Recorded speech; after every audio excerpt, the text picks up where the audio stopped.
अगले वक्ता के रूप में माननीय सदस्य श्री संजय सिंह।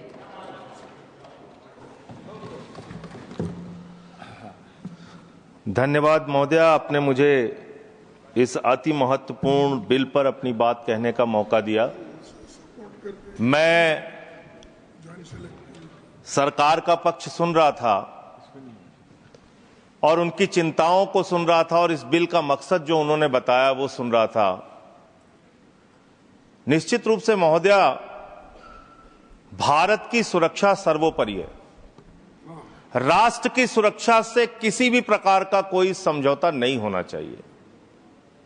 देश के अंदर किसी को भी अवैध तरीके से घुसपैठ करने की इजाजत नहीं होनी चाहिए। देश के अंदर कहीं भी अवैध घुसपैठिया नहीं होना चाहिए। लेकिन पिछले 11 साल से इस देश के अंदर आपकी सरकार है। ज्यादातर राज्यों में डबल इंजन की सरकार है। डबल इंजन की सरकार है। ऊपर भी मोदी जी, नीचे भी मोदी जी, ऊपर भी मोदी जी, नीचे भी योगी जी, ऊपर भी मोदी जी, नीचे भी हेमंत बिस्वा शर्मा जी। चारों तरफ महामानव की सरकार महोदय, महामानव की सरकार। वो तो अवतार भी कहते हैं अपने आप को। और उस अवतार की सरकार में घुसपैठ हो जा रही है। 11 साल से हिंदुस्तान के अगर किसी कोने में अवैध घुसपैठिया है, अवैध रूप से कोई नागरिक रह रहा है, तो उसके लिए सीधे तौर पे भारतीय जनता पार्टी की सरकार और प्रधानमंत्री नरेंद्र मोदी जिम्मेदार है, कोई दूसरा जिम्मेदार नहीं है। बॉर्डर की सुरक्षा महोदय किसके पास है? बॉर्डर की सुरक्षा गृह मंत्रालय के पास है। बीएसएफ लगी हुई है वहां पे। चीन घुसपैठ कर रहा है। हम लोग चिल्लाते हैं, बोलते हैं, आपको उसके बारे में बोलने की फुर्सत नहीं। गलवान घाटी में हमारे 20 जवान शहीद हो गए, लेकिन शर्म आती है उस चीन के साथ आपने अपना व्यापार बढ़ाने का काम किया है, हिंदुस्तान का रुपया उन तक पहुंचाने का काम किया है। देश के बॉर्डर की सुरक्षा आपके जिम्मे है। मैं बड़ा हास्यास्पद तर्क सुन रहा था, बहुत ही हास्यास्पद तर्क। यहां टीएमसी के हमारे मित्र बैठे हुए हैं। बहुत बेहतर भाई, संजय भाई बहुत अच्छा, एकदम लाजवाब। बॉर्डर लगा हुआ है बंगाल के साथ, बॉर्डर लगा हुआ है आसाम के साथ, त्रिपुरा के साथ। उस समय कांग्रेस की सरकार थी, टीएमसी की सरकार थी, फला थी, डिमका थी। आधार कार्ड बन गया। आधार कार्ड बन गया, इसलिए उसी आधार कार्ड ने सब गड़बड़ कर दिया। और उसी आधार कार्ड की वजह से एक बांग्लादेशी घुसपैठिया खूबसूरत है, बहुत ही बंगाल से चला, आसाम से चला, बहुत अच्छा। त्रिपुरा से चला, झारखंड पार किया, बिहार पार किया, यूपी पार किया, दिल्ली आ गया। और ये बेचारे देखते रहे, इन्होंने कुछ नहीं किया। और मल्लिकार्जुन खड़गे जी भी बैठे हुए हैं, ये भी राज्य में मंत्री रहे हुए हैं। माननीय लोपी साहब, प्रमोद तिवारी जी भी राज्य में मंत्री रहे हुए हैं। बहुत इन बढ़िया, दोनों से भी पूछ ले सरकार के लोग, ये भी आपकी मदद कर देंगे। किसी राज्य के अंदर कोई व्यक्ति आ गया तब उस राज्य सरकार की जिम्मेदारी होती है। लेकिन मुझे लगता है आजकल पूरा का पूरा गृह मंत्रालय सुपरमैन की पिक्चर देख रहा है। पूरे भाजपाई सुपरमैन की पिक्चर देख रहे हैं। और कैसे देख रहे हैं? 50 किलोमीटर की सुरक्षा बीएसएफ के पास है। बंगाल में 50 किलोमीटर की सुरक्षा बीएसएफ के पास है। एक बांग्लादेशी खड़ा होता है, उस बॉर्डर पे खड़ा होता है जहां बीएसएफ होती है, जहां गृह मंत्रालय होता है। छलांग लगाता है वो व्यक्ति, 50 किलोमीटर छलांग मार के सीधे ममता जी के पास पहुंच जाता है। कहता ममता जी आधार कार्ड दे दीजिए।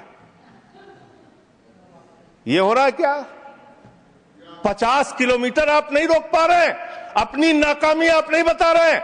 आसाम के अंदर, त्रिपुरा के अंदर, बंगाल के अंदर जो बॉर्डर है वो आपके जिम्मे है। और उसकी सुरक्षा के साथ खिलवाड़ आपने किया है, गृह मंत्रालय ने किया है, भारतीय जनता पार्टी की सरकार ने किया है।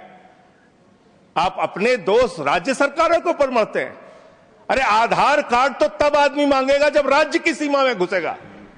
जब 50 किलोमीटर सीमा की सुरक्षा आपके जिम्मे है तो आप क्या कर रहे थे? आपकी सरकार क्या कर रही थी? और वो बांग्लादेशी सुपरमैन है, वो सीधे 50 किलोमीटर फांद के आएगा, सीधे पहुंच जाएगा 50 किलोमीटर के बाद ममता जी के पास, हमें आधार कार्ड दो।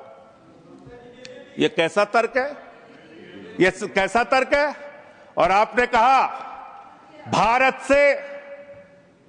भारत के अंदर कोई भी नागरिक अवैध पासपोर्ट, अवैध वीजा लेके नहीं रह सकता। लेकिन मैं दूसरी बात आपसे पूछना चाहता हूं, इसका मैं समर्थन करता हूं, बिल्कुल नहीं रह सकता। लेकिन जो हिंदुस्तान के डकैत आज विदेशों में बैठ के हमको चिढ़ाने का काम कर रहे हैं, जिन्होंने हमारी बैंकों को लूटा है, जिन्होंने आम आदमी का पैसा लूटा है, वो 20,000 करोड़ की लूट करने वाला नीरव मोदी और मेहुल चौकसी कई वर्षों से हिंदुस्तान छोड़ के बाहर बैठा हुआ है, चिढ़ा रहा है इस देश को। उस डकैत को आप पकड़ के अब तक क्यों नहीं ला पाए? जवाब दीजिए, क्यों नहीं इसका पासपोर्ट जब्त किया आपने? ललित मोदी आपका दोस्त, आपके नेताओं ने उसको भगाया हिंदुस्तान से। 3,000 करोड़ रुपए हिंदुस्तान की बैंकों का लूट के विदेशों में बैठा हुआ है, क्यों नहीं आज तक आप उसको वापस ले पाए? विजय माल्या 9,000 करोड़ रुपए हिंदुस्तान का लूट के, हिंदुस्तान के बैंकों का लूट के, हिंदुस्तान के आम आदमी का पैसा लूट के 9,000 करोड़ रुपए विजय माल्या विदेशों में बैठा हुआ है, आपको चिढ़ाता रहता है। तिहाड़ जेल की, माननीय तिहाड़ जेल की विषय पे ही बोल रहा हूं महोदया, विषय पे ही बोल रहा हूं, विषय पे इन्हीं लोगों से सीखा है, इन्हीं लोगों से सीखा है महोदया। वो Vijay Mallya, I am not एल्डिंग sir, I am not एल्डिंग madam, I am not एल्डिंग। मंत्री जी को बोलने तब दिया जाए जब मैं एल्ड कर रहा हूं। I am not एल्डिंग madam. अगर बिल से बाहर ही बोल रहे हैं तो बिल से बाहर भी सुनने के लिए तैयार रहे। एकदम ठीक है, जब आपका मौका आएगा आप बोलिएगा। महोदया, हम लोगों ने टीवी चैनल पे खबर देखी, विजय माल्या आएगा, तिहाड़ के बैरक में रहेगा, यहां पे उसका रोका जाएगा, यहां उसको सजा दी जाएगी। टीवी चैनल वाले खबर चला रहे थे और ये लोग भी बोल रहे थे विजय माल्या को लाएंगे। 9,000 करोड़ रुपए की लूट करने वाला विजय माल्या आज विदेशों में बैठ के चिढ़ा रहा है। और एक ललित मोदी है, उसने कौन से देश की, संजय रावत जी, मुझे तो नाम में भूल गया, बानुआतू की नागरिकता ले लिया उसने। उसने कहा 1 करोड़ रुपए जमा करो, बानुआतू चलो, बानुआतू चला गया। अरे हिंदुस्तान, नितिन संदेशरा 6,000 करोड़ रुपए हिंदुस्तान का लूट के विदेशों में बैठा हुआ है, आपको चिढ़ा रहा है। और महोदया, मैं इस सदन का सम्मानित सदस्य हूं, देश के सर्वोच्च सदन का सदस्य हूं, बड़े दुख और पीड़ा के साथ आपके साथ कह रहा हूं कि इन बेईमानों का, जिन्होंने हिंदुस्तान की जनता के बैंकों में डकैती डालने का काम किया, उनको आज विदेशों में बैठा के मौज करा रहे हैं ये लोग। और मेरा पासपोर्ट जब्त है, मेरा पासपोर्ट जब्त है। क्या मैं हिंदुस्तान का नागरिक नहीं? क्या मैं इस सर्वोच्च सदन का सदस्य नहीं? मैं मेंबर ऑफ पार्लियामेंट हूं, मेरा पासपोर्ट जब्त है। मैं कहना चाहता हूं इनसे, अगर वास्तव में तुम्हारी नीयत साफ है तो आज हिंदुस्तान के अंदर 50 करोड़ से ज्यादा जिन जिन लोगों का बकाया है, सबका पासपोर्ट जब्त करो, कोई हिंदुस्तान छोड़ के भागने ना पाए। सबका पासपोर्ट जब्त कीजिए। आप अनावश्यक बातें करते हैं। 11 साल से आपकी राज्यों में सरकार, 11 साल से आपकी केंद्र में सरकार, और बांग्लादेशी घुसपैठिया आप नंबर नहीं बता पाते कितने भगाए आपने। आज बताइए कितने लोगों को आपने भगाया, कितने बांग्लादेशी घुसपैठियों को आपने हिंदुस्तान से भगाया 11 साल के अंदर। खाली राजनीति करते हैं। बंगाल का चुनाव आ रहा है, राजनीति शुरू, बिहार का चुनाव आ रहा है, राजनीति शुरू। अरे इससे ऊपर भी जाओ। और इन्होंने कितना बड़ा पाप किया वो भी बता रहा हूं, पूरे देश को सुनना चाहिए कितना बड़ा पाप किया इन्होंने। पंजाब के अंदर जो सीमा थी बीएसएफ की देखरेख में, उसको इन्होंने बढ़ा दिया, 50 किलोमीटर तक कर दिया। इसके साथ साथ इन्होंने tycoon profited after India relaxed border security rules for energy park. Energy park बनाने के लिए पाकिस्तान की सीमा में, गुजरात के अंदर भारत की सुरक्षा कानूनों में रिलैक्स देने का काम इस अपराध इस सरकार ने किया है अपने एक दोस्त को एनर्जी पार्क का ठेका देने के लिए, उसका फायदा पहुंचाने के लिए, उसका धंधा कराने के लिए, देश की सुरक्षा के साथ अपने दोस्त को फायदा पहुंचाने के लिए, अडानी को फायदा पहुंचाने के लिए आपने बॉर्डर की सुरक्षा पे, वहां के कानूनों पे रिलैक्स देने का काम किया। कितने शर्म की बात है, कितने शर्म की बात है।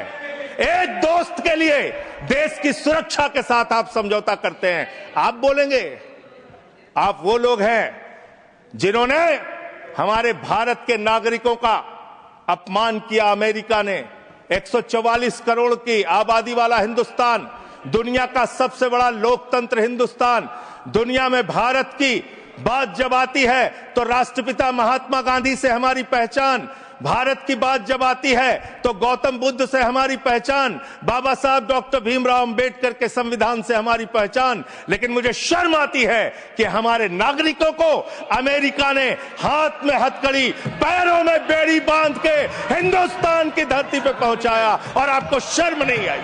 आप हंस रहे थे, आप मजाक उड़ा रहे थे हमारे नागरिकों का। और हिंदुस्तान के अंदर जो हमारे नागरिक लाए गए अमृतसर के अंदर, उनको हथकड़ियां बांध करके जब उतारा गया, मान्यवर महोदया, जब उनको उतारा गया तो प्रधानमंत्री भी वहां उस वक्त थे, लेकिन उन्होंने सवाल नहीं खड़ा किया। जब उनको यहां उतारा गया उसके बाद उनको कैदियों के वैन में बैठा के हरियाणा छोड़ा गया। ये कर रहे हो आप लोग, ये कर रहे हो आप लोग। बॉर्डर की सुरक्षा के साथ सबसे ज्यादा खिलवाड़ करने का काम इस देश में, घुसपैठियों को सबसे ज्यादा पनाह देने का अब पाप अगर किसी पार्टी ने किया है तो उस पार्टी का नाम है भारतीय जनता पार्टी और उस सरकार का नाम है मोदी सरकार और उसका गृह मंत्रालय। फालतू की बातें मत करो, फालतू के बातें करना बंद करो। देश के अलग अलग दुनिया के अलग अलग हिस्सों में अगर इस देश की बैंकों को लूटने वाले चंद पूंजीपतियों को बिठाने का, मौज उड़वाने का अपराध अगर किसी ने किया है तो नरेंद्र मोदी की सरकार ने किया है, एनडीए की सरकार ने किया है, आप लोगों ने किया है। आपको बोलने का कोई अधिकार नहीं है। हम राष्ट्रभक्त थे, हैं और रहेंगे। आपसे किसी भी प्रमाण पत्र की जरूरत नहीं है। आप लोगों का इतिहास हिंदुस्तान की आजादी के आंदोलन में गद्दारी का इतिहास रहा है। बहुत बहुत धन्यवाद महोदय। अगले वक्ता के रूप में